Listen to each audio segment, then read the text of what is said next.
ሰላም ሰላም ሰላም፣ እንዴት ናችሁ? የተከበራችሁና የተወደዳችሁ ውድ ቤተሰቦቼ እንደምን አላችሁ? እንደምን ከረማችሁ? ሁሉ ሰላም ነው? እኛ ጋር ሁሉ ሰላም ነው። ዛሬ የተመሰገነ ይሁን። እናንተ ጋር እንዴት ናችሁ? በያላችሁበት ሰላማችሁ ብዝት ይበል። ዛሬም እንደተለመደው በሌላ ቪዲዮ ተገናኝተናል። ያው ደስ የሚል ቪዲዮ ነው የዛሬው ቪዲዮ። አንዳንድ የምንወያያቸው ነገሮች አሉና አንዳንድ ሀሳቦች እናነሳለን። በምንም በማስመልከት የነ ብሩኬና የነ ሃይሚ 1 ዓመት መሙላታቸውን በማስመልከት እነሱ ያነሷቸው ጉዳዮች አሉና በዛ ዙሪያ ላይ የምናወራ ይሆናል። ከኛ ህይወት ጋር የሚገናኙ ብዙ ነገሮች ስላሉ ነው እሱን እናነሳለን ያልኩት ማለት ነው። ውድ ቤተሰቦቼ ቻናሌን ሰብስክራይብ ካላደረጋችሁ እባካችሁ ሰብስክራይብ አድርጉ። ሰብስክራይብ ያደረጋችሁ ደግሞ ቪዲዮን ስትጀምሩ ላይክ በማድረግ እንድትጀምሩ በትህትና እጠይቃችኋለሁ። ቀጥታ ወደ ቪዲዮ ወደ ሀሳቡ ስንገባ ዛሬ ሃይሚና ብሩኬ 1 ዓመት ሞልቶናል ብለዋል። 1 ዓመት በጣም ብዙ ነው። እውነት ለመናገር በፍቅር 1 ዓመት ማለት በጣም ብዙ ነው። ትንሽ አይደለም እውነት ለመናገር ማለት ነው። 1 ዓመት አይደለም ወራት ብዙ ነው በፍቅር ውስጥ ማለት ነው። ተግባብቶ መቆየት ብዙ ጊዜ ብዙዎች ችግራቸው ተግባብቶ መቆየት ነው የሚያቅታቸው። ቻሌንጆችን ማለፍ ነው የሚያቅታቸው። አንድ ላይ ስትሆኑ አብራችሁ ስትቆዩ ብዙ ነገሮች ቻሌንጆች አሉና ያንን አልፎ 1 ዓመት መድረስ በጣም ትልቅ ነው። በቅድሚያ እንኳን ያደረሳችሁ ነው የምንለው። ረጅም ዓመት አብረዋችሁ ያኑራችሁ፣ ደስ የምትሉ ናችሁ። እንግዲህ እኛ እንደምናየው በጣም ደስ የሚል ካፕሎች ናችሁ። ከካፕልነት ከፍቅር አልፎ ይሄ ነገር አድጎ ትዳር እንዲሆን ወደ ትዳር ተቀይሮ ደግሞ ልጆች መጥተው ምናምን እንደዛ እንዲሆን እንመኛለን እኛ ማለት ነው። እኔ እሱን እመኛለሁ። ግን ይህን ያህል አብሯቸው ያኖረው ምንድን ነው ብላችሁ ታስባላችሁ? ብዙ ጊዜ ሰዎች በአጋጣሚ ይገናኛሉ። ከዛም በኋላ የተወሰኑት በአጭር ጊዜ ውስጥ ወደ መለያየት ይገባሉ። የተወሰኑት ደግሞ ለረጅም ጊዜ የሚገርም የነበረው ፍቅር እየደረጀ የበለጠ አብሮ ለመኖር ጉጉት እያሳደሩ ሄዱና ብዙ ረጅም ዓመት አብረው ይኖራሉ። ሌሎቹ ደግሞ በአጭር ጊዜ ያ ነገር ፍርስርሱ ይወጣና ፍቅሩም ይቀራል። እንደዚህ ያሉ ነገሮች ይፈጠራሉና ምን ይመስላችኋል መንስኤው? አብሮ ለመቆየት ወይም ደግሞ በፍጥነት ለመለያየት መንስኤው ምን ይመስላችኋል? የኔን ሀሳብ ልንገራችሁ። ብዙ ጊዜ ሰዎች መጀመሪያ ላይ ወደ ፍቅር ሲገቡና ከገቡ በኋላ ማለት ነው ከገቡ በኋላ ነገሮች የተለያዩ ይሆናሉ። አንዳንድ ሰዎች ራሳቸውን ሌላ ሰው አድርገው ስለሚያቀርቡ ነው። ወንዱም ሴቱም ጋር ያለውን ነው የምነግራችሁ። ወንዱም ራሱን ቅዱስ አድርጎ ያቀርባል፣ ሴቷም እንደዛው ማለት ነው። እና ይሄ ነገር ደግሞ ድብቅ የሆኑ ነገሮች ሁልጊዜ መደበቅ አንችልም። ደግሞ ባህሪ አይደበቅም። እውነት ለመናገር ማለት የተወሰነ ጊዜ ሊደበቅ ይችላል፣ ግን አይደበቅም። እና ያ ነገር ይወጣል ማለት ነው። ይወጣል። የማናውቀው እኛ ያላሰብነውን ነገር ልናገኝ እንችላለን ማለት ነው። ወንዱም ይሁን ሴቱ ማለት ነው። እና ያ ሲሆን አንዳንዶቹ ነገሮቹን ለማስተካከል የሚሞክሩ አሉ። ነገሮቹን አስተካክለው ከራሳቸው ጋር አጣጥሞ ለመሄድ የሚሞክሩ አሉ። እና አንዳንዶቹ ደግሞ ወደ ተስፋ የሚቆርጡ አሉ። ለማስተካከል የሚሞክሩ ሰዎች ደግሞ ነገሮቹ ላይስተካከሉላቸው ይችላሉ እና ወደ መሰላቸት ይገባሉ። ብዙ ጊዜ አይታችሁ ከሆነ ባለትዳሮች ማለት እኔ አሁን የትዳር አማካሪ አይደለሁም። ምንድነው መሰላችሁ በፊት በጣም ይወደኝ ነበረ፣ አሁን በጣም ጠልቶኛል፣ ሊያየኝም አይፈልግም፣ ሁልጊዜ ጭቅጭቅ ነው። መንስኤው ምንድን ነው? እና እንደዚህ ያሉ ሀሳቦችን ያነሳሉ። መንስኤው ምንድን ነው? የሚያጨቃጭቀን ነገር ምንድን ነው? አንቺ የእሱን ምንድን ነው የሚወደው እሱ? አንተ ደግሞ ምንድን ነው እሷ የምትወደውን ነገር ምንድን ነው? ታውቀዋለህ ወይ? እንተዋወቃለን ወይ? መጀመሪያ ማለት ነው። ከዛ በተረፈ ደግሞ ሀሳብ ለሀሳብ መግባባት አለብን ማለት ነው። እኔ ሚስቴ የምትወደውና የምጠላውን ካወቅኩኝ ለእሷ ከተጠነቀቅኩኝና እሷ የምጠላውን ነገር የማላደርግ ከሆነ እኔን የማትወድበት ምክንያት የለም። እሷም እኔ የምጠላውን ነገር የማታደርግ ከሆነ እኔ የምወደውን ነገር የምታደርግ ከሆነ እኔ እሷን የምጠላበት ምንም ምክንያት የለም። ገብቷችኋል አይደለ? እየተራረመን ነው የምንሄደው አይደለ? ባልና ሚስት ማለት ትልቁ ደረጃ ነው። ፍቅር ላይ ራሱ መተራረም ነው። አንዱ የሚታረም በመጀመሪያ ስህተት አይኖርም ማለት አይደለም። ሰዎች ስለሆንን ስህተቶች እንሰራለን ምናምን፣ ግን የምንታረም ሰዎች መሆን መቻል አለብን። ከስህተቶቻችን መማር አለብን። ስህተቶቻችን አለመደጋገም፣ እኔም ብሆን ባለቤቴም ብትሆን ማለት ነው፣ ሌላውም ሰው ማለት ነው። እና እነዚህ ነገሮች አንዳንድ ሰዎች ምን ይላሉ መሰለኝ፣ ብለው አቃተኛ አይቀየርም ምናምን ይላሉ አይደለ? በቃ ሁሌ መጠጥ ነው ሊሉ ይችላሉ። በቃ መጠጥ ሊሆን ይችላል፣ ሁሌ እንደዚህ ነው ምናምን። ለምንድን ነው እንደዛ የሆነው? እንደዛ የሆነበት ምክንያት ምንድን ነው? እኛ ጋር ምንድን ነው ያለው ችግር የሚለውን ነገር ማየት አለብን ማለት ነው። እና እሱም ቢሆን በቃ እኔ ብዬ አቃተኝ፣ በቃ ልትቀይር አልቻለችም ምናምን። ምንድን ነው ያለው ችግር? ማትቀይርበት ነገር። አያችሁ፣ እንደዚህ ያሉ ነገሮች ምን ያደርጋሉ?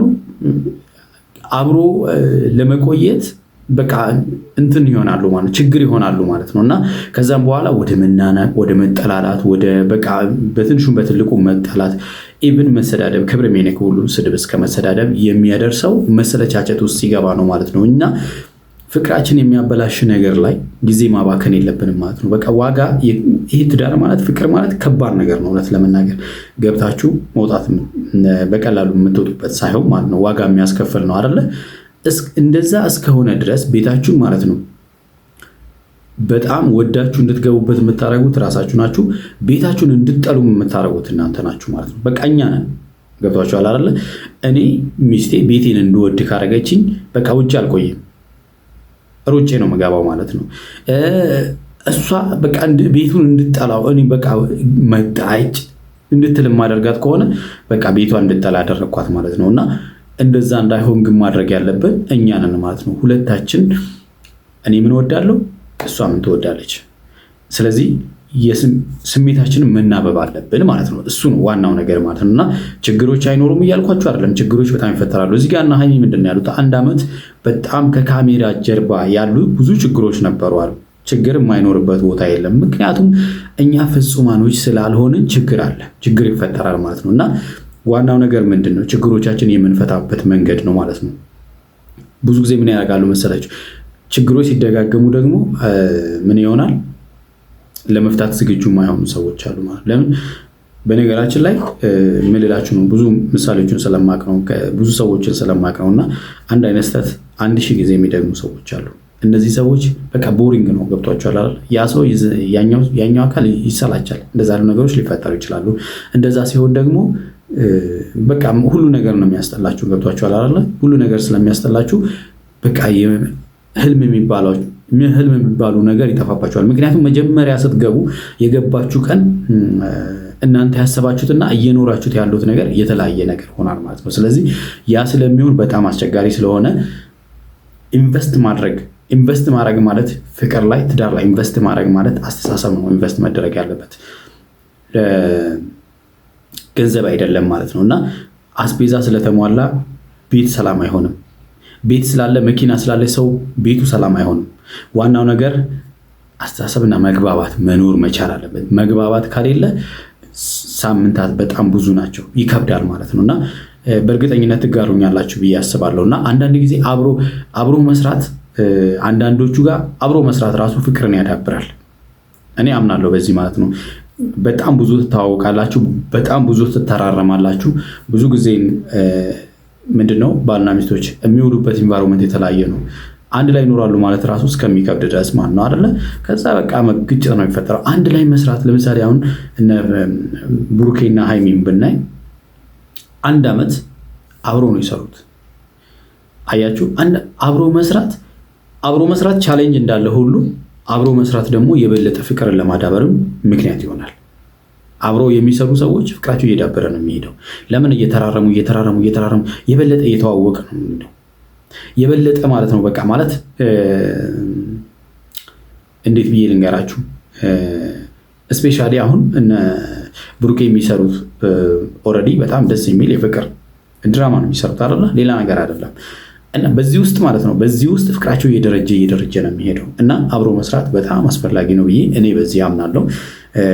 እንደዚህ የሚሰሩ ብዙ ካፕሎችን አውቃለሁ በአካልም ማለት ነው። እና በጣም ደስ የሚል ፍቅር ነው ያላቸው። እና ያ ማለት ከካሜራ ላይ ፊት ለፊት ብቻ ሳይሆን ከጀርባም አሪፍ በቃ መግባባት አላቸው ማለት ነው። ነገሮች ሲደጋገሙ ምን ይሆናሉ መሰላችሁ? ለምሳሌ ምን ይላሉ እነዚህ የቴራፒ የሚሰጡ ሰዎች 21 ቀን የሆነ ነገር ከደጋገማችሁ በቃ ትለምዱታላችሁ ይላሉ አይደል? እሱ ማለት ነው። ስለዚህ እነዚህ ልጆች ድራማ ይሁን እንጂ በቃ ደጋግሞ እየሰሩ ስለሆነ ያ ነገር ላይፋቸው ይሆናል ማለት ነው። ላይፋቸው ሆነ ማለት ደግሞ ደስ የሚል ህይወት መኖር ይችላሉ ማለት ነው። ያ ማለት ደስ የሚል ህይወት ይኖራሉ ማለት ደግሞ ችግሮች አይፈጠሩም ማለት አይደለም። ግን ያና የከፋ ችግር አይፈጠርም ብዬ አምናለሁ። እና ብዙ ሰዎች መጀመሪያ ሲገቡና መሀል ላይ ሲደርሱ እኩል አይደለም። በቃ ኮምፕሌትሊ ነገሮች ሁሉ ይቀያየራሉ። ምናልባት እንዲህ ያለ ያጋጠማችሁ ወንድመቶቼ ታግዙኛላችሁ ብዬ አስባለሁ። እና ነገሮቹ እንዳይሆኑ ግን ከመጀመሪያ ለምሳሌ እንደዚህ ያለ ሪሌሽን ውስጥ ያልገቡ ሰዎች ነገሮቹን ለማስተካከል የገቡ ሰዎችም ነገሮቹን ለማስተካከል እንዴት ነው አንዳንዴ ራሳችን እንዴት አድርገን በምን መልኩ አሳምነን መግባት አለብን። አንዳንድ ጊዜ ሰዎችን ማለት ነው ቅዱስ አድርገን መግባት የለብንም። አንዳንዴ ወጣት ስንሆን ደግሞ ስፔሻሊ በቃ ፍቅር እውር ነው የሚያደርገን አይደለ? ችግር በቃ እዛ ውስጥ ችግር እንደሌለ አስበን ነው የምንገባውና ስንገባ በጣም ችግሮች ይኖራሉ። ችግሮቹን ለዛ ራሳችን ማዘጋጀት አለብን። ችግሮችን የምንፈታበት መንገድ ደግሞ በደንብ ልናስብበት ይገባል ማለት ነውና እንደዛ ከሆነ አሪፍ ህይወት መኖር ይቻላል ማለት ነውና ዋናው ነገር አንቺ ምን ትጣያለሽ? ባልሽ ማወቅ አለበት። አንቺ ስለ ባልሽ ወይም ደግሞ ስለ ፍቅረኛሽ የግድ በደንብ ማወቅ አለብሽ። በደንብ ማወቅ አለብሽ ስልሽ ምንድነው የሚጣላው?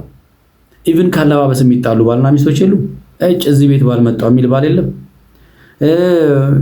ከፀጉር አቆራረጡ ሚስት በቃ ይህ ፀጉር ደግሞ ምናምን ብሎ የሚጣሉ የሉ? በጣም ናፍናቸው። በጣም ሲምፕል የሆኑ ነገሮች ማለት ነው። በጣም ሲምፕል ማይነር የሆኑ ነገሮች ግን የሚፈጥሩት አለመግባባት በጣም ትልቅ ማለት ነው እና ብዙ ዳሜጅ ሊያደርሱ የሚችሉ ናቸው። እና እሱ ላይ በጣም ኢንቨስት ማድረግ ያለባችሁ ያልኳችሁ እሱ ነው። ይህን አስተሳሰብ ማዳበር ማለት ነው። ባለቤቴ ምን ይፈልጋል? ምን ይጠላል? ሁልጊዜ እሱ የሚጠላውን ነገር የምታደርጊ ከሆነ እንዴትም ሊወድሽ አይችልም። ምንም ጥያቄ የለውም። በፊት ይፈልጋል፣ ሊወድሽ ይችላል፣ ይጠላሻል። ሚስት ምንድነው የምትወደው? አንተ እሷ የምጠላውን ነገር የምታደርግ ከሆነ ዛሬ ልትወድ ትችላለች አይደለ? እሷ ውስጥ ያለው ነገር ከውስጧ እየጠፋ ነው የምትሄደው እና እንደዛ መሆን የለበትም። ስለዚህ የፈለገ ነገር ቢመጣ አንተ ሚስት የምትወደውን ፍቅረኛ የምትወደውን ነገር ለማድረግ አንቺም ቢሆን እንደዛው ማለት ነው እና እንደዛ ሲሆን ፍቅር አሪፍ እየሆነ ይሄዳል ማለት ነው። እየዳበረ ይሄዳል። አለመግባባቶች በቀላሉ ሊፈቱ ይችላሉ ማለት ነው። ለምሳሌ በጣም ካልተጠላላችሁ ነገሮቹ በቀላሉ መፈታት ይችላሉ። በጣም ከተሰለቻቻችሁ ግን ትንሿ ነገር በቀላሉ ሊፈታ አይችልም። አያችሁ፣ ትንሿ ነገር ወደ ፍቺ ነው የምትወስዳችሁ እንጂ ወደ ማይሆን ነገር ነው ወደ መለያየት ነው የሚወስዳችሁ እንጂ መፍትሄ ሊሆን አይችልም ማለት ነው። ልትፈቱት አትችሉም ማለት ነው። አያችሁ አይደለ? ግን በጣም ማለት ነው በጣም የምትዋደዱ የምትተሳሰቡ እናንተ እርስ በርሳችሁ አንደርስታንድ የምትደራረጉ ከሆነ ደግሞ ምንም ከባድ ችግር ቢፈጠር እንኳን ለመፍታት ለምን ውስጣችሁ ፍቅር አላለቀማ አለ። ፍቅሩ ስላለ ለመፍታት አትቸገሩም ማለት ነው። እና እነዚህ ነገሮች ላይ በደንብ ማሰብ ይጠበቅባቸዋል ማለት ነው። እንግዲህ ሁላችንም የቱ ጋር ነን? እኔንም ጭምር ማለት ነው። እኔም የራሴንም ጭምር ማለት ነው። የቱ ጋር ነኝ ብዬ ራሴን መጠየቅ አለብኝ ማለት ነው። እንዴት ነው ባለቤቴ የምትወደውን ነገር ነው የማደርገው? የእሷ በጣም ደስተኛ ነኝ፣ በማደርጋቸው ነገሮች በጣም ደስተኛ ነኝ። እሱን ራሴን መጠየቅ አለብን። ሁላችንም ራሳችንን መጠየቅ አለብን ማለት ነው። ዛሬ እነ ብሩኬ ጥሩ ሀሳብ ነው። ረጅም ጊዜ አብረው እንዲቆዩ ያደረጋቸው አንድ አብረው መስራት ነው። ሁለተኛ አንደርስታንድ ይደራረጋሉ። ችግሮችን የሚፈቱበትን መንገድ ጥሩ ነው ብዬ አስባለሁኝ እና ከቤተሰብ ጋር ጥሩ ሪሌሽን መኖር፣ ወላጆቻችን ጥሩ ሪሌሽን መኖር ማለት ነው። ችግሮቻችን ከአቅማችን በላይ ቢሆኑ እንኳን በቤተሰብ እንዲፈታ ባለፈው ያው እንደ ድራማም ቢሆን የነ አብርሃም ሁኔታ አንድ እንደ ምሳሌ የሚወሰድ ነውና ድራማ ነው ኦፍኮርስ ማለት ነው። ስለዚህ እኛ ስለ ራሳችን በደንብ ማሰብ አለብን፣ ስለ ትዳራችን በደንብ ማሰብ አለብን፣ ስለ ፍቅራችን በደንብ ማሰብ አለብን ማለት ነው እና እንደዛ ከሆነ በጣም መተሳሰቡ መፈቃቀሩ ይቀጥላል ማለት ነው። ፍቅር እየጨመረ ነው የሚሄደው ማለት ነው። ፍቅር እየጨመረ ይሄዳል ማለት ነው። እየጨመረ የሚሄድ ፍቅር ደግሞ ከባድ ችግሮች ቢፈጠሩ ራሱ በፍቅር ብዙ ነገር ዋጋ ተከፍሎ እንኳን ይስተካከላል አይደል? እንደዛ ነው ማለት ነው እና ካልሆነ ግን ፍቅሩ ሲጠፋ ግን ትንሿ ነገር ያው ቅድም እንዳልኳችሁ ወደ የማይሆን ነገር ይሄዳል ማለት ነው። ሌላው ያው ስጦታ የፍቅር መገለጫዎች ያው ዛሬ እነ ብሩኬና ሃይሚ ያደረጉት ማለት ነው።